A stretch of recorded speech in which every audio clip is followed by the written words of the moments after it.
திருப்பூர் அடுத்த அவிநாசி பாளையத்தில் நகை வியாபாரியின் காரை வழிமறித்து 1 கோடி ரூபாய் கொள்ளையடிக்கப்பட்ட சம்பவம் அதிர்ச்சியை ஏற்படுத்தியுள்ளது. நகை வியாபாரியின் கார் ஓட்டுநரே ஸ்கெட்ச் போட்டு கொடுத்து கொள்ளையனாக மாறியது ஏன்? கரூரை சேர்ந்த வெங்கடேஷ் என்பவர் நகை வியாபாரம் செய்து வருகிறார். கடந்த புதன்கிழமையன்று தங்க நகைகள் வாங்குவதற்காக தன்னுடைய காரில் கோவையை நோக்கி சென்றுள்ளார் வெங்கடேஷ்.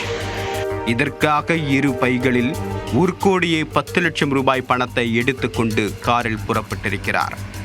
அவிநாசி பாளையம் அடுத்த சம்பந்தம் பாளையம் பிரிவு அருகே வரும்போது காரில் வந்த 4 நபர்கள் வெங்கடேஷின் காரை வழிமறித்தனர். தங்களை போலீஸ் என்று கூறியவர்கள் வெங்கடேஷ் வைத்திருந்த 1 கோடியே 10 லட்சம் ரூபாய் பணம், 3 செல்போன்களை பறித்துவிட்டு காரில் தப்பிச் சென்று விட்டனர். சம்பவம் குறித்த புகாரின் அடிப்படையில் அவிநாசி பாளையம் போலீசார் விசாரணையை தொடங்கினர்.